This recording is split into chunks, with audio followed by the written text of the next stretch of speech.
Vous êtes-vous déjà demandé pourquoi ceux qui souffrent le plus sont souvent ceux qui font preuve de la plus grande force intérieure? Pourquoi ceux qui ont subi les plus grandes pertes semblent-ils avoir une compréhension plus profonde de la vie? Et si je vous disais qu'il existe un schéma divin derrière chaque douleur, chaque retard, chaque non que vous avez essuyé, qu'il y a un but sacré caché dans chaque instant de souffrance que vous avez vécu? Au cours des prochaines minutes, nous découvrirons ensemble comment Dieu agit dans les circonstances les plus difficiles de notre vie. Nous comprendrons pourquoi la Bible dit que toute chose concourt au bien de ceux qui aiment Dieu, même lorsque notre réalité semble contredire cette promesse. Préparez-vous à un voyage qui transformera complètement votre vision de l'adversité. Imaginez un instant l'histoire de Joseph, vendu comme esclave par ses frères, faussement accusé et jeté en prison. Pendant des années, il a dû se demander « Où est Dieu dans tout cela ?» Mais lorsqu'il est finalement devenu gouverneur d'Égypte, il a pu dire à ses frères « Vous aviez l'intention de me faire du mal, mais Dieu l'a transformé en bien. » La douleur que Joseph a subie n'était pas une punition, mais une préparation. Chaque blessure était une leçon, chaque injustice un tremplin vers le destin que Dieu avait prévu pour lui. La première vérité qui doit pénétrer votre cœur aujourd'hui est la suivante. La douleur est un catalyseur de changement. Dieu ne vous permet jamais de traverser une épreuve sans but. La douleur ne vient pas seulement pour blesser, elle vient pour vous pousser vers des endroits que vous n'auriez jamais le courage d'atteindre seul. C'est comme un orfèvre qui chauffe un métal précieux. Le feu ne vise pas à détruire, mais à purifier et à façonner quelque chose de beau et de précieux. Pensez à la Samaritaine au puits. Sa souffrance relationnelle, ses mariages ratés, son rejet social, tout cela l'a conduite à ce puits au moment même où Jésus était là. Si elle avait vécu une vie parfaite, elle n'aurait jamais rencontré le Sauveur dans ces circonstances. Sa souffrance a été le GPS divin qui l'a conduite à cette rencontre qui a changé sa vie. Combien de fois avez-vous regardé en arrière et réalisé que les plus grandes souffrances de votre vie ont été suivies d'une croissance extraordinaire? Ce licenciement douloureux vous a finalement conduit à un meilleur emploi. Cette relation qui a pris fin a laissé place au véritable amour. Cette maladie qui vous a brisé vous a rapproché de Dieu plus que jamais. La douleur est le langage que Dieu utilise lorsque toutes les autres méthodes ont échoué. C.S. Lewis a dit « Dieu murmure dans nos plaisirs, parle dans notre conscience mais crie dans nos souffrances. C'est par la douleur que nous sortons de notre zone de confort et que nous progressons spirituellement. C'est par la douleur que nous développons la compassion, l'humilité et la dépendance à Dieu. Mais il y a quelque chose de plus profond ici. Souvent, ce que nous percevons comme un retard ou un délai dans nos vies est en réalité une protection divine. Avez-vous déjà réfléchi à la possibilité que ce retard qui vous a tant frustré soit la protection divine contre quelque chose que vous ne pouviez même pas imaginer? Vous souvenez-vous de l'histoire de Balaam? Lorsque son âne s'arrêta au milieu de la route et refusa d'avancer, Balaam devint furieux. Il ne voyait pas l'ange du Seigneur lui barrer la route, son épée dégainée. Ce qui semblait être de l'obstination de la part de l'animal était en réalité une protection divine.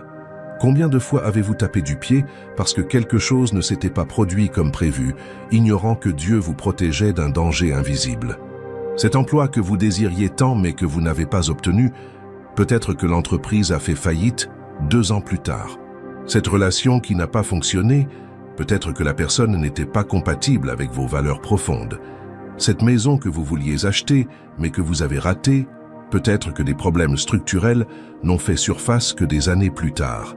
L'attente comme protection divine est l'une des manifestations les plus miséricordieuses de l'amour de Dieu. Il voit ce qui se cache derrière le virage, connaît les dangers qui nous guettent sur le chemin que nous voulons suivre. C'est pourquoi il nous fait parfois attendre, non pour nous punir mais pour nous protéger. Les pas de l'homme sont dirigés par l'Éternel, dit le psalmiste. Cela inclut les pas que nous ne faisons pas, les portes qui ne s'ouvrent pas, les chemins qui sont bloqués. Et quand nous parlons de protection divine, nous devons aborder un sujet encore plus profond, la perte qui préserve la vie. Une sagesse divine agit à travers nos pertes, protégeant notre vie cachée, notre avenir, notre santé, notre raison d'être, des menaces invisibles. Job a tout perdu, enfants, santé, richesse. Mais au final, il a reçu le double de ce qu'il avait perdu. Plus important encore, Il a reçu de Dieu une révélation qu'il n'aurait jamais obtenue sans cette expérience. Autrefois, je te connaissais par oui-dire, dit-il, mais maintenant mes yeux te voient. La perte de Job a préservé quelque chose de bien plus précieux, sa relation intime avec Dieu.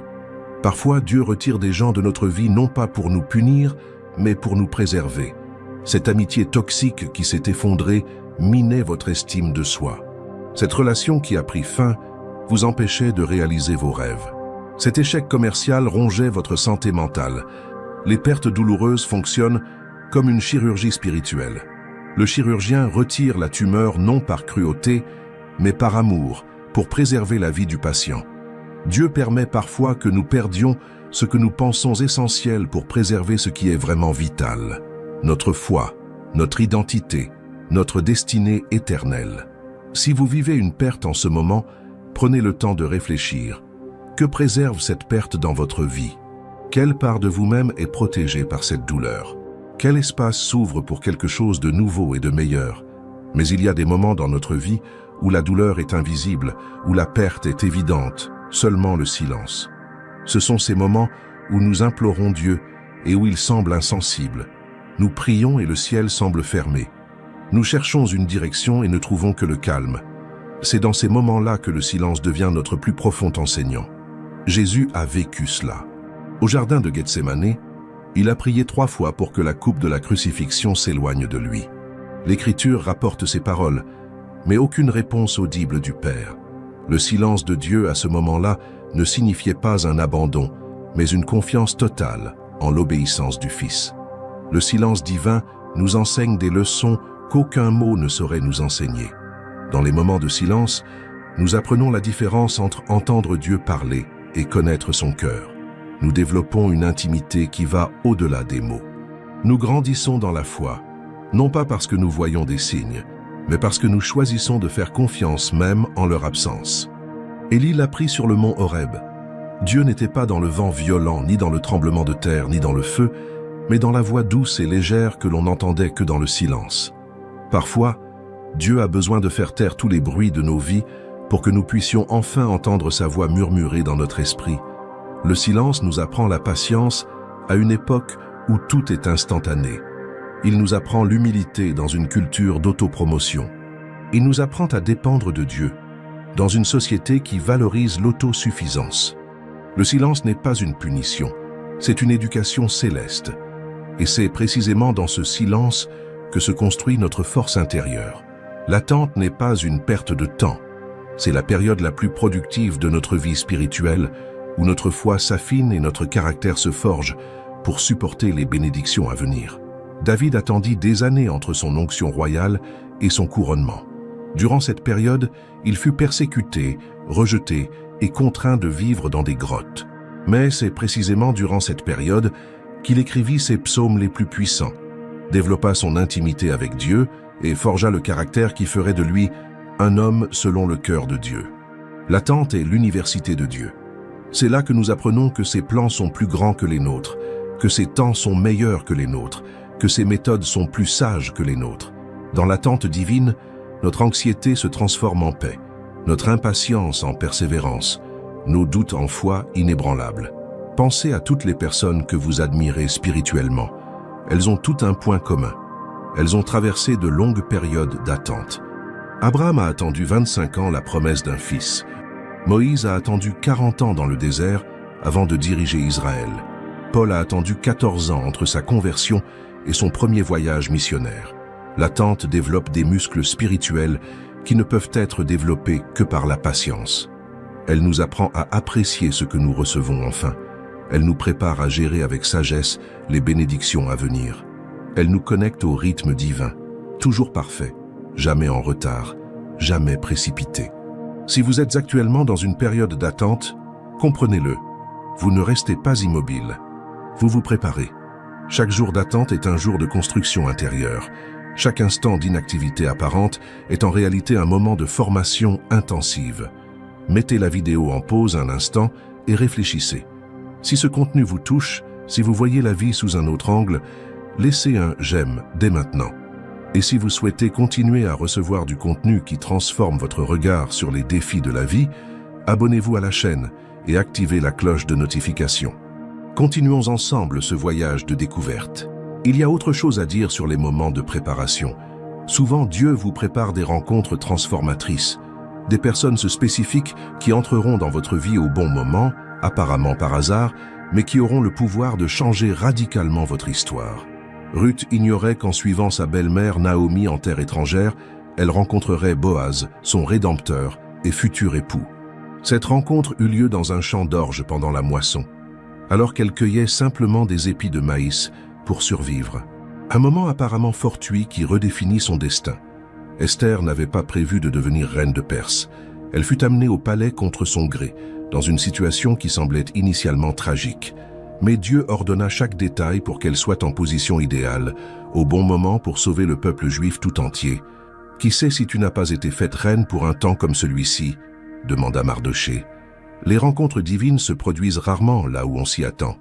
Ce n'est pas en chair ou lors d'une retraite spirituelle que l'on rencontre forcément les personnes qui auront le plus d'impact sur notre vie. Ce pourrait être dans l'ascenseur au travail, dans la file d'attente au supermarché, dans la salle d'attente de l'hôpital ou sur un banc public. Moïse a rencontré Dieu dans un buisson ardent au milieu du désert, alors qu'il gardait simplement des moutons. Gédéon a été trouvé par un ange alors qu'il battait du blé caché dans le pressoir. Pierre a été appelé par Jésus alors qu'il pêchait sur la mer de Galilée, faisant ce qu'il avait toujours fait. Dieu a le don de transformer des rencontres ordinaires en moments extraordinaires. Il met les bonnes personnes sur votre chemin quand vous vous y attendez le moins, mais quand vous en avez le plus besoin. Le mentor qui se présente quand vous êtes perdu, l'ami qui se présente quand vous vous sentez seul, le partenaire qui arrive quand vous avez renoncé à l'amour. Ces rencontres ne sont pas des coïncidences, mais des incidences divines. Elles s'inscrivent dans un plan plus vaste, façonné par la sagesse divine. Chaque personne qui entre dans votre vie, que ce soit pour une saison ou pour toute une vie, porte en elle une pièce du puzzle de votre destinée. Mais il est important de comprendre que toutes les rencontres ne sont pas immédiatement perçues comme des bénédictions. Parfois, les personnes les plus transformatrices de notre vie apparaissent sous le couvert de défis, de conflits, voire d'opposition. Parfois, Dieu se sert de nos ennemis pour nous enseigner des leçons que nos amis ne pourraient jamais nous enseigner. David a grandi en affrontant la persécution de Saül. Joseph est devenu un administrateur avisé, grâce à l'injustice de ses frères et de Potiphar. Paul a développé sa théologie en affrontant les judaïsants. Les rencontres transformatrices ne sont pas toujours agréables, mais elles sont toujours nécessaires. Certaines personnes entrent dans nos vies pour nous bénir, d'autres pour nous enseigner, certaines pour nous soutenir, d'autres encore pour nous mettre au défi. Toutes sont importantes dans le plan divin. Et en parlant de défis, il y a une vérité profonde à laquelle nous devons faire face. Nos échecs révèlent notre véritable nature. Ce n'est pas au sommet que nous révélons qui nous sommes vraiment, mais au plus bas. C'est dans nos chutes que notre véritable essence se révèle. Pierre l'a découvert à ses dépens. Il a juré de ne jamais renier Jésus, qu'il était prêt à mourir pour lui. Mais sous la pression, lorsque les soldats sont apparus, lorsque sa vie a été menacée, il a nié connaître le Maître à 3 reprises. Sa chute a révélé sa dépendance à la chair plutôt qu'à l'esprit, son autonomie au lieu de sa confiance en Dieu. Mais la beauté de l'histoire de Pierre ne réside pas dans la chute, mais dans la restauration. Jésus ne l'a pas rejeté à cause de son échec. Au contraire, après la résurrection, il lui a donné 3 occasions de réaffirmer son amour, une pour chaque reniement. La chute de Pierre est devenue le fondement de son humilité et de sa compassion future. Lorsque nous tombons, 2 choses peuvent se produire. Nous pouvons nous complaire dans l'apitoiement sur nous-mêmes et la culpabilité, ou nous pouvons utiliser la chute comme tremplin vers un saut plus grand. La différence réside dans notre réaction à la révélation de notre caractère. David tomba dans l'adultère et le meurtre. Mais lorsque le prophète Nathan fit face à son péché, David ne chercha pas à se justifier. Il ne rejeta pas la faute sur les autres. Il ne minimisa pas sa faute. Il dit simplement « J'ai péché contre l'Éternel ». Cette humilité transforma sa chute en l'une des plus belles manifestations de repentance sincère de l'histoire biblique. Les chutes sont des miroirs d'une honnêteté brutale. Elles nous montrent où notre foi n'est qu'un vernis superficiel, où notre force n'est qu'une façade, où notre caractère a encore besoin d'être travaillé. Mais cette révélation, aussi douloureuse soit-elle, est un cadeau. Car on ne peut travailler que sur ce que l'on connaît, on ne peut guérir que ce que l'on admet être brisé. La chute de Jacob avec l'ange a changé son nom et sa nature. La chute de Paul sur le chemin de Damas a transformé le persécuteur en apôtre. La chute du fils prodigue dans la porcherie l'a ramené dans les bras de son père. Face à l'humilité, les échecs deviennent des occasions de croissance et de renouveau. Si vous traversez une chute en ce moment, sachez que Dieu n'est pas surpris. Il ne vous rejette pas. Il vous offre l'opportunité de découvrir des domaines de votre vie qui ont besoin de sa grâce transformatrice. La chute n'est pas la fin de l'histoire, c'est le début d'un nouveau chapitre, plus mûr. Et parfois, avant le véritable « oui » de Dieu, vient une série de « non » apparemment décourageants. Mais ces « non » divins recèlent une profonde sagesse. Ils nous protègent des choix irréfléchis et ouvrent la voie à de bien meilleures opportunités. Lorsque les portes se ferment devant nous, notre tendance naturelle est de forcer l'entrée, d'insister et de tenter de les ouvrir par tous les moyens. Mais, et si cette porte fermée était en réalité une redirection divine? Et si ce non était Dieu vous préservant pour un oui bien plus grand? Paul en a fait l'expérience lors de son deuxième voyage missionnaire. Il voulait prêcher en Asie et en Bithynie, mais le Saint-Esprit ne le lui permettait pas. Cela a dû être frustrant pour quelqu'un d'aussi dévoué à l'évangélisation, de voir les portes du ministère se fermer. Mais c'est précisément à cause de ces non que Paul a eu la vision du Macédonien demandant de l'aide, ce qui l'a conduit en Europe. Un continent entier a été évangélisé parce que Paul a accepté les non de Dieu. Combien de fois avez-vous lutté contre une porte fermée sans vous rendre compte qu'une fenêtre était ouverte ailleurs? Combien de fois avez-vous déploré un non reçu sans voir le oui bien plus grand que Dieu préparait? Le non divin nous protège parfois de la médiocrité. Tu étais prêt à accepter le bien, mais Dieu te réservait l'excellence. Tu voulais de l'argent, mais il avait de l'or. Tu te serais contenté du travail, mais il voulait te donner l'héritage. Le timing de Dieu est parfait, mais il est rarement à la hauteur de notre précipitation. Il n'est pas en retard, mais nous sommes en avance. Il n'est pas cruel, mais nous ne voyons simplement pas la situation dans son ensemble. Les noms de Dieu sont aussi empreints d'amour que ses « oui », car ils proviennent tous deux de la même source, son désir de nous donner le meilleur. Pendant 25 ans, Abraham s'est vu refuser l'idée d'avoir un fils. Mais lorsqu'Isaac est finalement né, il n'était pas seulement un fils, il était la semence par laquelle toutes les nations seraient bénies. Pendant 13 ans, Joseph s'est vu refuser l'accès à la liberté. Mais lorsqu'il a finalement été élevé, il n'est pas seulement devenu un homme libre, il est devenu le souverain de l'Égypte. Si vous entendez un nom de Dieu en ce moment, n'abandonnez pas. Ne l'interprétez pas comme un rejet. Voyez-le comme une préparation.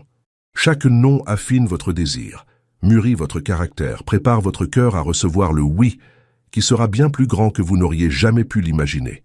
Et quand tout semble s'écrouler autour de vous, quand les fondations même de votre vie s'effondrent, quelque chose de profondément porteur d'espoir se produit. Le terrain se prépare pour une nouvelle construction, plus solide. Les plus beaux commencements naissent des moments de plus grande destruction. À son retour de captivité, Néhémie trouva Jérusalem en ruine. Les murailles étaient démolies, les portes incendiées, le temple détruit. Mais c'est précisément sur ces ruines qu'il bâtit une ville plus forte et plus belle que la précédente. La destruction ne marqua pas la fin de l'histoire, elle prépara un nouveau chapitre. Il y a une différence entre renouveau et reconstruction. Le renouveau s'appuie sur l'existant, la reconstruction part de zéro. Parfois, la structure de notre vie est tellement compromise que Dieu doit tout démolir pour construire quelque chose de entièrement nouveau. C'est douloureux de voir nos vies s'effondrer. Un mariage qui prend fin après des décennies, une carrière qui implose du jour au lendemain, une santé qui s'effondre sans prévenir, des rêves qui volent en éclats. Mais une sagesse divine est à l'œuvre même dans la destruction la plus totale. Lorsque Job perdit tout, il ne retrouva pas ce qu'il avait perdu. Il reçut des enfants différents, des troupeaux plus nombreux, une santé retrouvée, mais surtout une compréhension de Dieu qu'il n'aurait jamais acquise s'il n'avait pas connu la perte totale. Son nouveau départ s'appuyait sur les ruines de sa vie antérieure, mais il était infiniment plus riche. Le feu qui détruit purifie aussi, la démolition qui blesse libère aussi l'espace, la fin qui attriste rend aussi possible un nouveau départ. Dieu est spécialisé dans l'art de faire naître la vie de la mort, l'espoir du désespoir et la beauté des cendres. Si votre vie est en ruine aujourd'hui, si vous contemplez les ruines de ce qui comptait autrefois pour vous, sachez que vous ne voyez pas la fin, mais le chantier où Dieu s'apprête à bâtir quelque chose de magnifique. Les ruines sont le matériau de construction de votre avenir. Mais il est crucial de comprendre qu'entre les ruines et la reconstruction, il y a un processus, une période de gestation, un chemin à parcourir. Et ce chemin est invariablement synonyme de souffrance. Toute victoire véritable et durable est précédée d'une période de traversée, sacrifice, lutte et persévérance qui confèrent valeur et solidité à l'accomplissement final. Jésus a enseigné cela par son propre exemple. Avant la résurrection, il y a eu la crucifixion. Avant la couronne, il y a eu la croix. Avant la victoire sur la mort, il y a eu la souffrance la plus intense qu'un être humain puisse connaître. Le chemin de la gloire passait par la vallée de l'humiliation. C'est une loi spirituelle incontournable. Le degré de victoire est proportionnel au degré de souffrance qui l'a précédé. Il n'existe pas de raccourci vers la maturité spirituelle. Il n'existe pas d'ascenseur pour le caractère. Il n'existe pas de micro-ondes pour la sagesse. Toute valeur spirituelle se forge dans le feu de l'adversité. David n'est pas devenu le roi le plus aimé d'Israël du jour au lendemain. Il a passé des années persécuté par Saül, vivant dans des grottes et dirigeant une bande de marginaux. C'est durant cette période de souffrance qu'il a appris à compter sur Dieu, à diriger avec humilité et à gouverner avec justice. Ses plus grandes victoires royales ont été rendues possibles par le caractère forgé durant ces années d'épreuve. Paul n'est pas devenu le plus grand apôtre de l'Église primitive par hasard. Il a enduré naufrages, emprisonnements, coups, lapidations et persécutions constantes. Mais c'est précisément à travers ces souffrances qu'il a développé une intimité avec le Christ et une compréhension de l'Évangile qui a transformé le monde. « Je veux connaître le Christ », écrivait-il, la puissance de sa résurrection et la communion de ses souffrances. La souffrance n'est pas une punition, c'est une éducation. Ce n'est pas une punition, c'est une préparation. Ce n'est pas la preuve que Dieu vous a abandonné. C'est la preuve qu'il vous considère digne d'être façonné pour devenir quelqu'un de grand. Mais il existe différentes sortes de souffrances. Il y a celles qui résultent de nos mauvais choix, et elles nous enseignent les conséquences et la responsabilité. Il y a celle qui vient simplement du fait de vivre dans un monde déchu, et elle nous enseigne la réalité du péché et notre besoin de rédemption. Et il y a celle que Dieu permet spécifiquement pour nous former, et elle nous enseigne son caractère et nous prépare à ses desseins. Jésus a distingué ces deux types de personnes lorsqu'il a dit « Dans le monde, vous aurez des tribulations, mais prenez courage, j'ai vaincu le monde. » Il n'a pas promis l'absence de souffrance, mais un but dans la souffrance et la victoire par la souffrance. Si vous souffrez aujourd'hui, arrêtez-vous et demandez-vous de quelle souffrance s'agit-il. Si elle est la conséquence de vos choix, il y a repentance et changement à opérer. Si elle est le résultat de la condition humaine, il y a compassion et solidarité à trouver envers ceux qui souffrent. Si elle est une formation divine, il y a des leçons à tirer et un caractère à développer. Mais quel que soit le type de souffrance, il y a toujours une promesse. La souffrance n'est pas permanente, mais ce que nous en tirons est éternel. La douleur ne dure pas éternellement, mais la sagesse que nous en tirons perdure.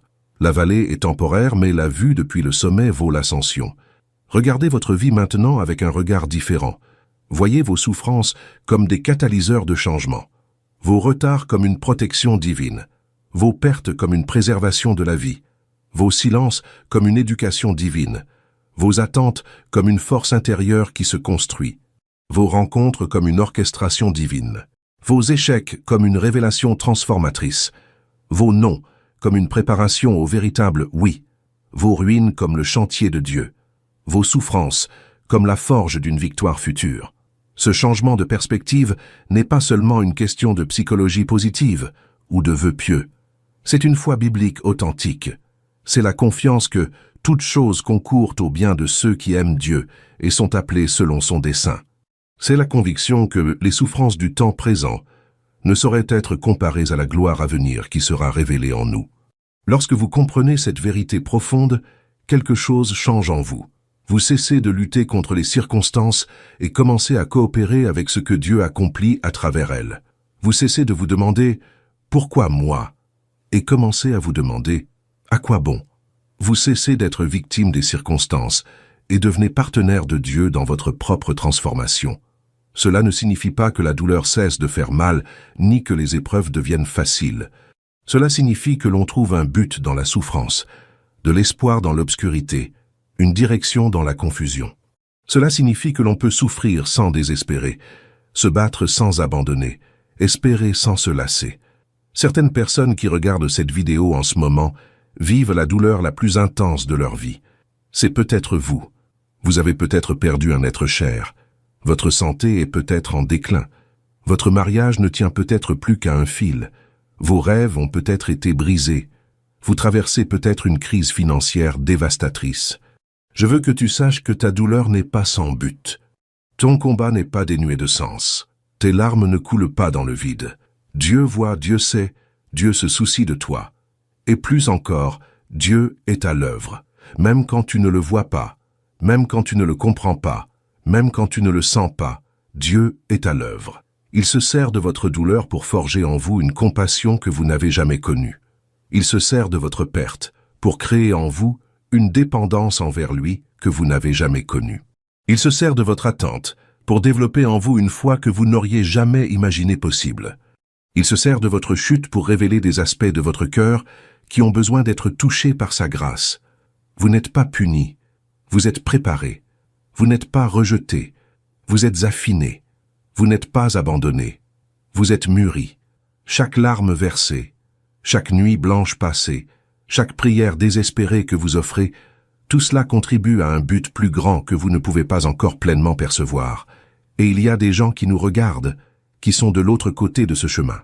Ceux qui ont déjà traversé la vallée et atteint le sommet. Ceux qui ont connu la victoire après la souffrance. Ceux qui peuvent témoigner que chaque larme en valait la peine, que chaque combat avait un sens, que chaque jour de souffrance a contribué à une croissance qu'ils n'auraient jamais connue autrement. Si c'est votre cas, votre responsabilité est désormais d'être un pont pour ceux qui traversent encore, d'être une voie d'espoir pour ceux qui sont encore dans la vallée, d'être un témoin vivant de la fidélité de Dieu, de sa capacité à tenir ses promesses, de la valeur de sa confiance, même lorsque nous ne comprenons pas ses méthodes. Car, en fin de compte, c'est le message central de tout ce que nous avons abordé aujourd'hui. Dieu est digne de confiance. Ses plans sont plus grands que les nôtres. Ses voies sont plus élevées que les nôtres. Ses desseins s'accompliront, même par des méthodes que nous ne choisirions jamais. La croix du Christ en est la preuve ultime. Ce qui semblait être la plus grande défaite de l'histoire, la mort du Fils de Dieu, s'est avéré être la plus grande victoire de tous les temps, la rédemption de l'humanité. Si Dieu peut faire naître la vie de la mort, l'espoir du désespoir, le salut de la damnation, imaginez ce qu'il peut faire avec les circonstances de votre vie. Votre histoire est encore en cours d'écriture. Ce chapitre peut être difficile à lire, rempli de douleur et de confusion, mais ce n'est pas la fin. De merveilleux chapitres se préparent, de glorieux rebondissements sont orchestrés.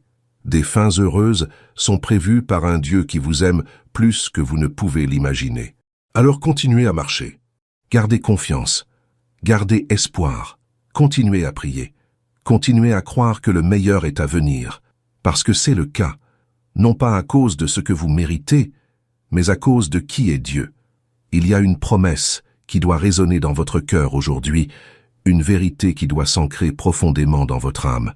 Car je connais les projets que j'ai formés sur vous, déclare le Seigneur, projets de paix et non de malheur, afin de vous donner un avenir et de l'espérance.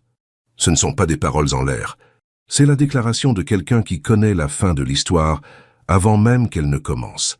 Chaque mot de cette promesse est soigneusement choisi. Je sais. Dieu ne cherche pas à savoir quoi faire de vous. Il sait déjà. Des pensées de paix, non de destruction, non de châtiment, mais de paix, pour vous donner un avenir et de l'espoir, une fin qui dépassera toutes vos espérances. Quand Dieu vous permet de traverser une vallée sombre, c'est parce qu'il voit la montagne au-delà. Quand il vous permet d'affronter une tempête, c'est parce qu'il a déjà préparé un havre de paix. Quand il vous permet de traverser un hiver rigoureux, c'est parce qu'il a déjà semé les graines du printemps à venir. Imaginez un instant une broderie en cours de réalisation. En regardant en dessous, vous ne voyez que des fils emmêlés, des nœuds confus et des couleurs disparates. Cela semble un désordre inutile.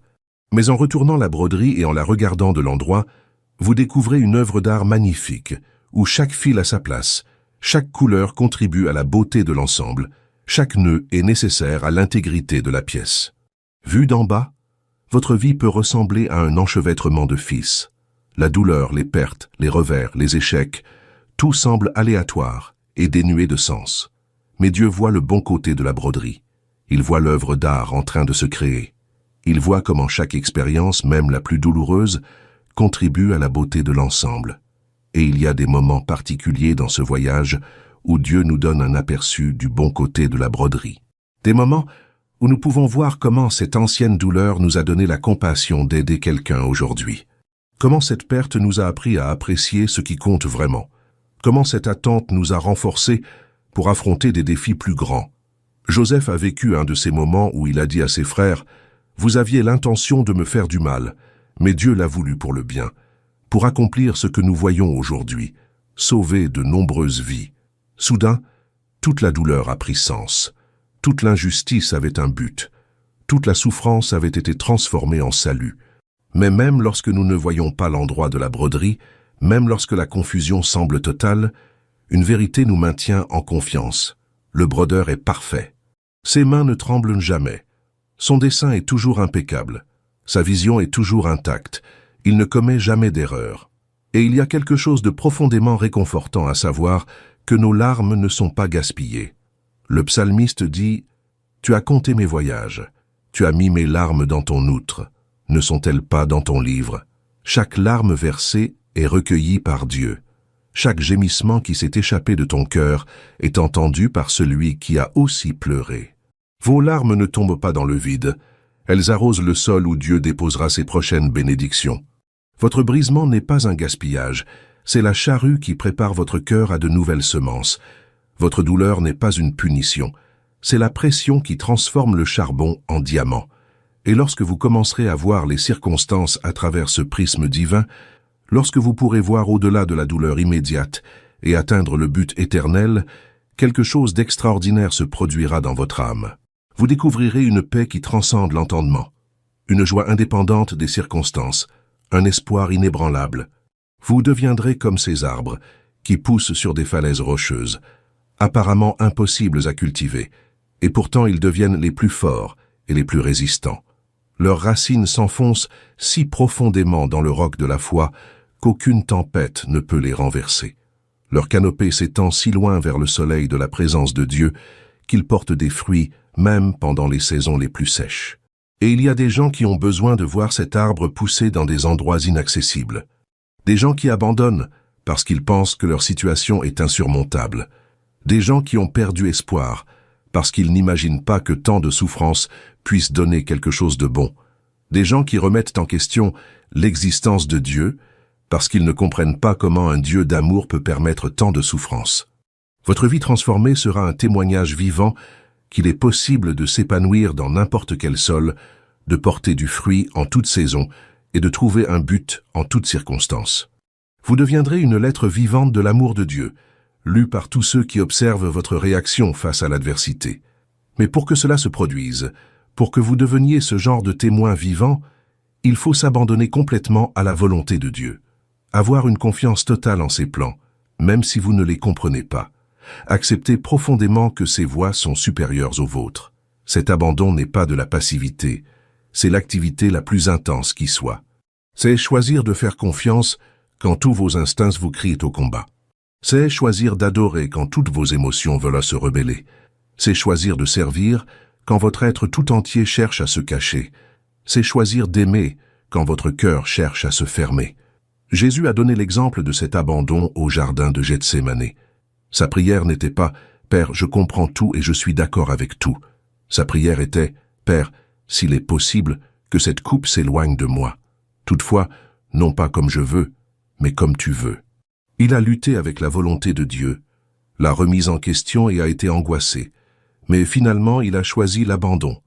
Et c'est précisément cette lutte suivie d'un abandon qui rend notre foi authentique. Dieu ne veut pas de robots qui acceptent sans se poser de questions. Il veut des enfants qui luttent contre les questions difficiles de la vie, mais qui, en fin de compte, choisissent de faire confiance au caractère du Père. Peut-être êtes-vous en proie à ce genre de difficultés en ce moment. Peut-être vous demandez-vous pourquoi certaines choses se sont produites, pourquoi certaines prières sont restées sans réponse, pourquoi certaines portes se sont fermées. Ce n'est pas un manque de foi, c'est une question d'humanité. Même Jésus s'est interrogé. « Mon Dieu, pourquoi m'as-tu abandonné ?» Mais la question n'est pas de savoir si vous vous poserez des questions, mais plutôt où vous en arriverez après ces questions. Allez-vous vous retrouver dans la rébellion ou dans l'abandon, dans l'amertume ou dans l'adoration, dans la fermeture ou dans l'ouverture à ce que Dieu veut faire? Et voici une vérité qui peut changer votre point de vue sur toutes les souffrances que vous avez vécues. Chaque douleur éprouvée vous qualifie pour un ministère spécifique. Chaque blessure guérie devient source de guérison pour les autres. Chaque larme versée devient une source de réconfort pour ceux qui sont en deuil. Paul l'a bien compris lorsqu'il a écrit « Béni soit Dieu, le Père de notre Seigneur Jésus-Christ, le Père des miséricordes et le Dieu de toute consolation, qui nous console dans toutes nos afflictions, afin que, par la consolation dont nous sommes l'objet de la part de Dieu, nous puissions consoler ceux qui se trouvent dans quelque affliction que ce soit. » Vos expériences les plus douloureuses deviennent vos atouts les plus puissants pour aider les autres. Qui de mieux pour aider une personne en instance de divorce que quelqu'un qui est passé par là et a trouvé la guérison? Qui de mieux pour réconforter une personne qui a perdu un enfant que quelqu'un qui a vécu la même douleur? Qui de mieux pour encourager une personne au chômage que quelqu'un qui est passé par là et qui a vu Dieu pourvoir à ses besoins? Dieu ne gaspille pas la douleur. Il la transforme en but. Il prend vos blessures les plus profondes et les transforme en sources de guérison les plus puissantes.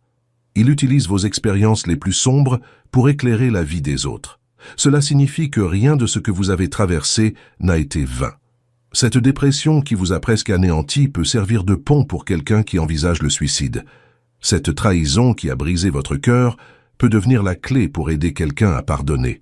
Cette maladie qui a ébranlé votre foi peut devenir le témoignage qui renforce celle d'autrui.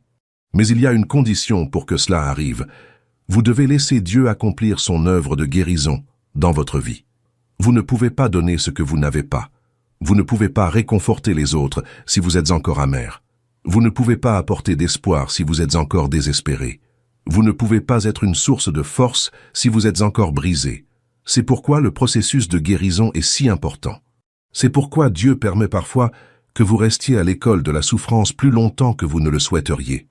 Non pas par désir de vous punir, mais parce qu'il veut vous préparer pleinement au ministère qui vous attend.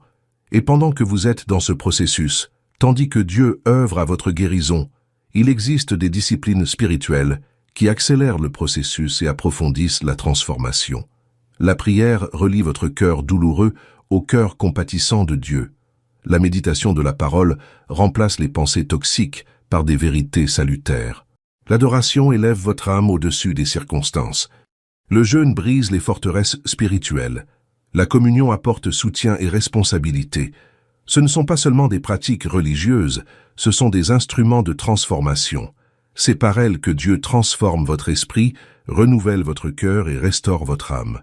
En les pratiquant régulièrement, en les intégrant à votre cheminement de guérison, vous accélérez le processus et approfondissez les résultats. Mais la discipline la plus puissante est peut-être la gratitude. Non pas pour la douleur elle-même, mais pour la gratitude au cœur de celle-ci. Gratitude pour ce que Dieu accomplit à travers la douleur. Gratitude pour la présence de Dieu dans la douleur. Gratitude pour les leçons apprises, pour le caractère qui se forge, pour le but qui se découvre. Lorsque vous trouvez des raisons d'être reconnaissant, même dans les circonstances les plus difficiles, un phénomène surnaturel se produit. Votre perspective change, votre attitude se transforme, votre foi se fortifie. Vous commencez à voir la main de Dieu, là où auparavant vous ne voyiez que des problèmes. Vous commencez à reconnaître des bénédictions, là où auparavant vous ne voyiez que des malédictions. Et la gratitude devient contagieuse. Quand les gens vous voient exprimer de la gratitude au milieu des difficultés, ils commencent à s'interroger sur leurs propres attitudes. Ils se demandent comment cette personne peut-elle être reconnaissante dans une telle situation. Et votre gratitude authentique devient un pont vers des conversations spirituelles enrichissantes. Il y a quelque chose de profondément attirant chez une personne capable de garder la joie même dans la tempête, de trouver l'espoir même dans l'obscurité, de témoigner de l'amour même dans la souffrance. Ce genre de personne éveille la curiosité, suscite l'admiration et incite à la réflexion. Et c'est exactement ce que Dieu veut accomplir à travers votre vie transformée. Il veut utiliser votre histoire de souffrance rachetée pour atteindre ceux qui se sentent désespérés. Il veut utiliser votre témoignage de victoire après la souffrance pour encourager ceux qui abandonnent. Il veut utiliser votre expérience de recherche d'un sens à la souffrance pour aider ceux qui ont le sentiment que leur vie n'a plus de sens. Mais cela n'arrive que lorsque vous cessez de cacher vos cicatrices et commencez à les transformer en étoiles. Lorsque vous cessez d'avoir honte de votre histoire et commencez à l'utiliser pour la gloire de Dieu. Lorsque vous cessez de considérer vos expériences douloureuses comme quelque chose à oublier et commencez à les voir comme quelque chose à racheter. Jésus n'a pas caché ses cicatrices après la résurrection. Lorsque Thomas a douté, Jésus a dit « Avance ici ton doigt et regarde mes mains. Avance ici ta main et mets-la dans mon côté. » Les cicatrices de Jésus sont devenues la preuve de sa victoire et non un rappel de sa défaite. Vos cicatrices peuvent aussi devenir la preuve de la victoire de Dieu dans votre vie. Elles peuvent témoigner du pouvoir transformateur de l'amour divin. Elles peuvent devenir des ponts pour atteindre ceux qui vivent la même douleur que vous. Et lorsque vous adoptez cette perspective, lorsque vous commencez à considérer vos expériences les plus douloureuses comme faisant partie d'un plan plus vaste, quelque chose d'extraordinaire se produit dans votre âme. Vous cessez d'être victime des circonstances et en sortez victorieux. Vous cessez de vous demander « Pourquoi moi ?» et commencez à vous demander « À quoi bon ?» Vous cessez de regretter ce que vous avez perdu et vous commencez à vous réjouir de ce que vous avez gagné. Ce changement de perspective ne se fait pas du jour au lendemain. C'est un processus progressif, parfois douloureux, toujours difficile. Il y a des jours où vous percevrez clairement le dessein de Dieu en toutes choses. D'autres jours, vous recommencerez à vous interroger et à douter. C'est normal, c'est humain, cela fait partie du chemin. L'important est de ne pas abandonner. L'important est de continuer à avancer, même si l'on ne voit pas la destination. L'important est de garder confiance, même si l'on ne comprend pas le processus. L'important est de continuer à adorer Dieu, même si l'on ne ressent pas la présence. Parce qu'il y a quelque chose qui vous attend de l'autre côté de ce chemin. Il y a une version de vous-même que vous n'avez pas encore rencontrée, plus forte, plus sage, plus compatissante, plus semblable à Jésus. Il y a un ministère qui vous attend, et qui ne peut naître que de vos expériences uniques de douleur et de guérison. Il y a des gens que vous seuls pouvez atteindre, car vous seuls avez vécu ce que vous avez vécu. Et quand vous y arriverez enfin, quand vous pourrez regarder en arrière et voir clairement tout le chemin parcouru, vous comprendrez les paroles de Joseph d'une toute nouvelle manière. Vous aviez l'intention de me faire du mal, mais Dieu l'a changé en bien. Vous verrez comment chaque élément de votre histoire, même les plus sombres, a contribué au chef-d'œuvre que Dieu créait dans votre vie. Vous verrez comment chaque larme a arrosé le sol de votre compassion, comment chaque douleur a creusé les profondeurs de votre âme, comment chaque perte a ouvert la voie à de plus grandes bénédictions, comment chaque échec a révélé la grâce divine, comment chaque retard a été une protection divine, comment chaque silence a enseigné des leçons que les mots ne pourraient jamais transmettre. Et vous serez reconnaissant. Non pas pour la douleur elle-même, mais pour ce que Dieu a accompli à travers elle. Non pas pour la souffrance elle-même, mais pour la transformation qu'elle a produite. Non pas pour les pertes elles-mêmes, mais pour les découvertes qu'elles ont rendues possibles. Cette gratitude rédemptrice sera le sceau de votre maturité spirituelle. Elle prouvera que vous n'avez pas seulement survécu aux tempêtes de la vie, mais que vous avez appris à danser sous la pluie. Vous n'avez pas seulement surmonté l'adversité, mais qu'elle vous a transformé. Vous n'avez pas seulement atteint l'autre côté, mais que vous êtes arrivé meilleur qu'au départ. Et ta vie deviendra un hymne de louange. Non pas un hymne joyeux en permanence, mais un véritable hymne. Parfois ce sera une lamentation, parfois une célébration, parfois une supplication, parfois une déclaration de victoire. Mais ce sera toujours un hymne de foi. Foi en la bonté de Dieu, en la sagesse de ses plans, en son amour infaillible. Maintenant, je vous invite à prendre un moment pour réfléchir à votre situation actuelle. Peut-être êtes-vous au cœur de la tempête, balayé par les vents de l'adversité. Peut-être êtes-vous dans la vallée, entouré des ombres de la douleur. Peut-être êtes-vous dans le désert, assoiffé de réponses qui semblent inaccessibles. Où que vous soyez, une vérité doit résonner en vous. Vous n'êtes pas seul. Le même Dieu qui a transformé la souffrance de Joseph en but, qui a utilisé les larmes de David pour écrire les plus beaux psaumes, qui a racheté la chute de Pierre pour former le plus grand dirigeant de l'Église primitive, ce même Dieu est à l'œuvre dans votre histoire. Il voit où vous êtes, il sait où vous allez, il orchestre chaque détail, même ceux qui semblent anodins et insignifiants. Il tisse une magnifique tapisserie à partir des fils de votre vie, même les plus sombres et les plus entrelacés. Et un jour, lorsque la tapisserie sera achevée, lorsque vous pourrez la contempler dans l'éternité à travers les yeux de Dieu, vous serez émerveillé par la beauté de ce qu'il a créé. Vous comprendrez comment chaque fil avait sa place, comment chaque couleur contribuait à l'ensemble, comment chaque tissage était nécessaire à l'intégrité de l'œuvre. Mais vous n'avez pas besoin d'attendre jusque-là pour commencer à apprécier la beauté de cette œuvre. Vous pouvez commencer dès aujourd'hui à la voir avec les yeux de la foi. Vous pouvez commencer dès maintenant à faire confiance à l'artiste, même si vous ne comprenez pas son œuvre. Vous pouvez commencer immédiatement à coopérer au processus, même si vous ne comprenez pas le produit final. Et lorsque vous faites ce choix, lorsque vous décidez de faire confiance malgré les circonstances, un miracle se produit. Vous entrez dans un partenariat sacré avec Dieu. Vous devenez co-auteur de votre propre transformation. Vous participez activement à la rédemption de votre propre histoire. Voilà la gloire de la vie chrétienne. Nous ne sommes pas seulement bénéficiaires de la grâce de Dieu, nous en sommes participants. Nous ne sommes pas seulement objets de son amour, nous en sommes les instruments. Nous ne sommes pas seulement bénéficiaires de ses bénédictions, nous en sommes les canaux. Et au cœur de tout cela se trouve une vérité qui change tout. Vous êtes aimés. Non pas pour ce que vous faites, mais pour qui vous êtes. Non pas pour vos succès, mais pour la grâce. Non pas pour votre force, mais pour la faiblesse qui permet à la force de Dieu de se manifester pleinement en vous. Cet amour est la source de tout. C'est lui qui vous soutient dans la douleur. C'est lui qui vous donne de l'espoir dans l'obscurité. C'est lui qui vous fortifie dans la faiblesse. C'est lui qui vous transforme en beauté. C'est lui qui rachète votre histoire et écrit une fin qui dépasse tous vos rêves. Alors, tout au long de ce voyage, n'oubliez jamais. Vous êtes profondément aimé, pleinement connu, pleinement accepté et éternellement précieux. Votre vie a un but. Votre douleur a un sens. Votre histoire est écrite par des mains qui tremblèrent d'amour lorsqu'elles ont été clouées sur une croix pour vous. Et si vous sentez que ce message vous a particulièrement touché aujourd'hui, si vous voyez votre vie et votre situation différemment, je vous invite à faire quelque chose de concret. Tout d'abord, laissez un commentaire ci-dessous expliquant comment ce message vous a touché.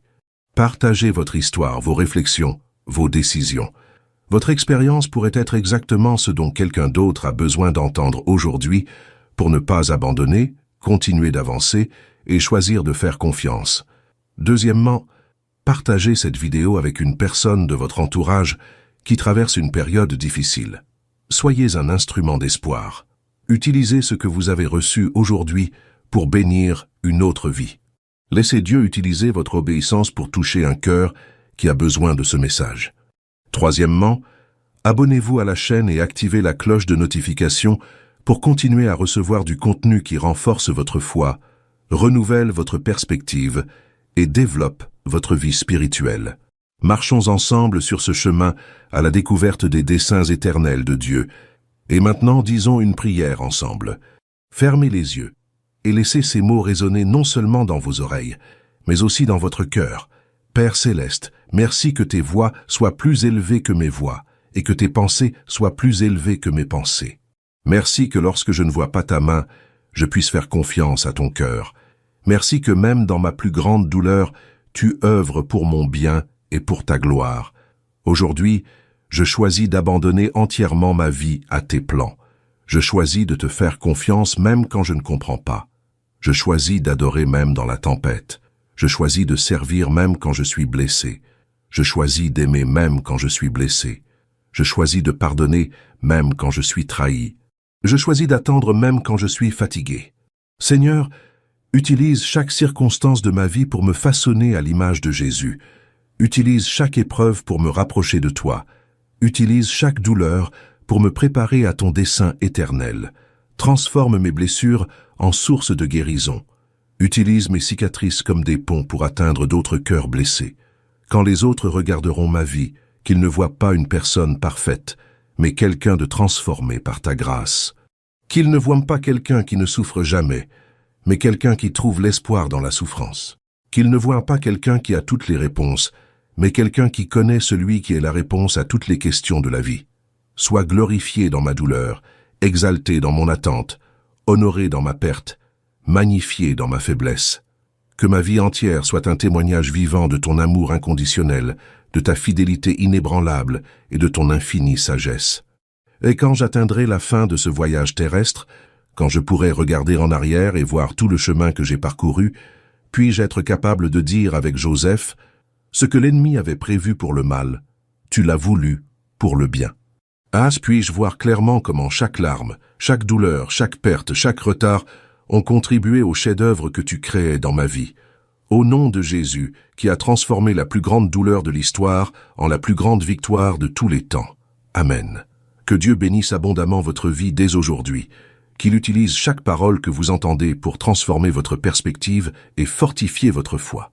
Puissiez-vous découvrir jour après jour le dessein divin derrière chaque circonstance de votre vie. Puissiez-vous devenir un phare d'espoir et de transformation où que vous soyez. N'oubliez pas, votre histoire est encore en cours d'écriture. Le chapitre actuel peut être difficile à lire, plein de questions et d'ellipses, mais ce n'est pas la fin. Les meilleurs chapitres sont encore à venir. Dieu n'en a pas encore fini avec vous. En fait, il commence tout juste à révéler les merveilles qu'il a préparées pour ceux qui l'aiment.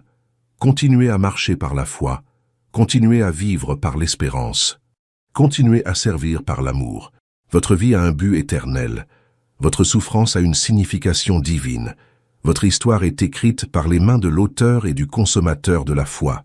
Jusqu'à notre prochaine rencontre, que la paix de Dieu, qui surpasse toute intelligence, garde vos cœurs et vos esprits en Jésus-Christ, et que chaque jour vous vivez avec l'absolue certitude que le meilleur est à venir, car celui qui a commencé en vous cette bonne œuvre la poursuivra jusqu'à son achèvement, jusqu'au jour de Jésus-Christ. Dieu n'improvise pas avec votre vie. Il ne cherche pas à savoir quoi faire de vous. Votre situation actuelle ne le surprend pas. Depuis avant la fondation du monde, il avait déjà établi un plan parfait pour votre existence, un plan qui inclut chaque douleur, chaque joie, chaque victoire, chaque défaite. Et ce plan ne vise pas seulement votre survie, mais votre épanouissement. Il ne vous permet pas seulement de surmonter les difficultés, mais d'en être transformé. Il ne vous permet pas seulement d'aller au ciel un jour, mais de faire l'expérience du royaume de Dieu ici et maintenant, même au milieu des tempêtes de la vie. Il existe une différence profonde entre la résignation et l'abandon. La résignation dit « Je ne peux rien faire, alors j'accepte passivement ce qui arrive ». L'abandon dit « J'ai confiance en Dieu, alors je coopérerai activement à son action ». La résignation est passive et désespérée. L'abandon est actif et empreint de foi. Lorsque vous vous abandonnez au plan de Dieu, un phénomène surnaturel se produit. Les circonstances qui vous ont autrefois écrasé commencent à vous fortifier. Les personnes qui vous irritaient autrefois commencent à vous enseigner. Les situations qui vous ont autrefois désespéré commencent à vous façonner. Ce n'est pas tant les circonstances qui changent, c'est votre relation avec elles qui change. Joseph a pu dire aux frères qui l'avaient vendu, « Vous aviez l'intention de me faire du mal, mais Dieu l'a transformé en bien. » Remarquez qu'il n'a pas dit que ce qu'ils avaient fait était juste. Il n'a pas minimisé la douleur qu'ils avaient causée. Il n'a pas fait semblant de ne pas souffrir. Mais il a pu voir la main de Dieu à l'œuvre à travers les actions humaines, transformant le mal en bien, la haine en bénédiction, la destruction en construction. C'est cette perspective que nous devons développer. La capacité de voir Dieu à l'œuvre en toutes choses, et pas seulement dans les bonnes choses. Il est facile de voir Dieu dans une promotion professionnelle, un mariage heureux, une santé parfaite ou des enfants obéissants. Mais il faut de la maturité spirituelle pour voir Dieu dans un licenciement inattendu, une relation difficile, une maladie chronique ou des enfants rebelles. Et lorsque vous développez cette perspective, lorsque votre vision spirituelle s'aiguise pour voir au-delà des apparences, quelque chose d'extraordinaire se produit. Vous devenez un porteur d'espoir, dans un monde sans espoir. Vous devenez une lumière dans les ténèbres. Vous devenez le sel qui préserve et assaisonne où que vous soyez. Les gens commencent à vous rechercher, non pas parce que votre vie est parfaite, mais parce que vous avez trouvé un sens à l'imperfection, non pas parce que vous ne souffrez jamais, mais parce que vous savez souffrir avec espoir, non pas parce que vous avez toutes les réponses, mais parce que vous connaissez celui qui est la réponse à toutes les questions. Voilà le véritable ministère chrétien. Ne pas se contenter de prêcher en chair, mais vivre de telle sorte que toute sa vie devienne un sermon. Ne pas se contenter de parler de la fidélité de Dieu, mais la démontrer par sa façon de réagir aux difficultés. Ne pas se contenter d'enseigner l'amour de Dieu, mais incarner cet amour dans sa façon de traiter ceux qui nous ont blessés. Et il y a des gens qui observent votre vie en ce moment. Des collègues qui traversent des crises conjugales et observent comment vous les gérez. Des voisins qui rencontrent des difficultés financières et observent comment vous gérez les leurs. Des amis qui s'interrogent sur l'existence de Dieu et analysent si leur foi change concrètement leur vie. Vous êtes une lettre vivante, lue par tous. Votre réponse à l'adversité écrit un message qui peut avoir un impact éternel sur la vie des autres. Lorsque vous souffrez avec grâce, lorsque vous attendez avec patience, lorsque vous pardonnez généreusement, lorsque vous servez avec joie même au milieu des difficultés, vous prêchez l'Évangile avec plus de force que 1000 sermons.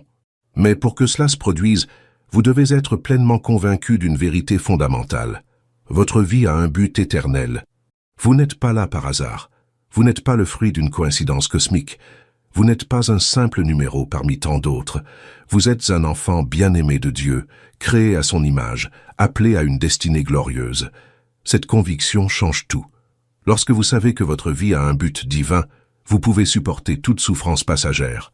Lorsque vous comprenez que vous êtes préparé à quelque chose d'éternel, vous pouvez accepter tout processus de formation.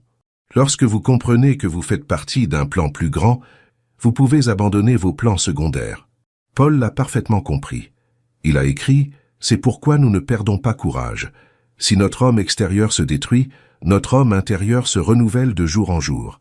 Car nos légères afflictions du moment présent produisent pour nous, au-delà de toute mesure, un poids éternel de gloire. » Remarquez les mots qu'il utilise. Légère affliction, pour un moment. Paul, qui fut lapidé, flagellé, emprisonné, naufragé et persécuté, qualifiait ses souffrances de légères pour un moment. Comment est-ce possible? Parce qu'il les mesurait à l'aune de l'éternité et non à l'aune du temps. Il les pesait à la balance du dessein éternel et non à celle d'une souffrance passagère. Voilà la perspective qui transforme tout, la perspective éternelle.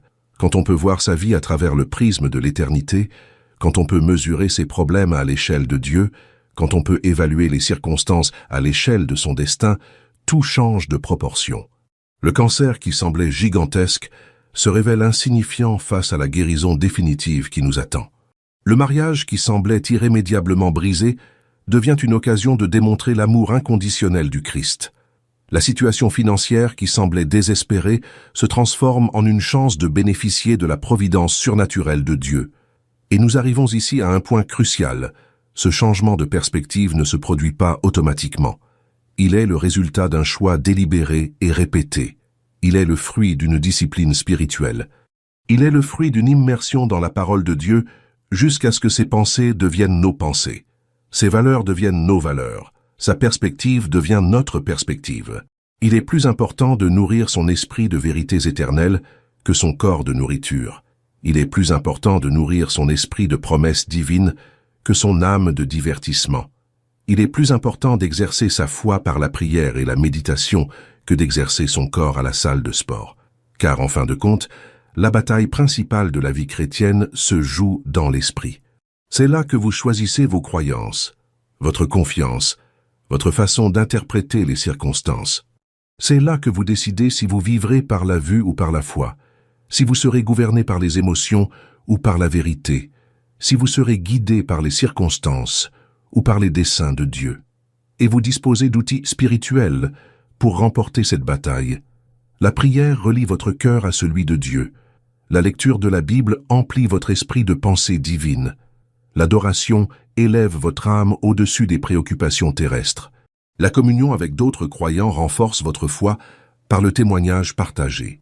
Ce ne sont pas de simples rituels religieux, mais de puissantes armes spirituelles pour renouveler votre esprit et transformer votre perspective.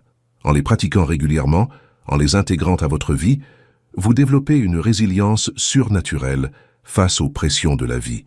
Vous devenez comme un arbre planté près d'un cours d'eau, qui ne se flétrit pas même en période de sécheresse, qui ne cesse de porter des fruits même dans les moments difficiles. Vos racines sont si profondément ancrées dans les vérités éternelles qu'aucune tempête passagère ne peut vous abattre. Mais il y a autre chose que je souhaite partager avec vous, quelque chose qui peut transformer radicalement votre expérience des difficultés de la vie, la possibilité de trouver la joie dans la souffrance. Non pas la joie pour la souffrance, mais la joie dans la souffrance. Non pas du masochisme spirituel, mais une découverte surnaturelle.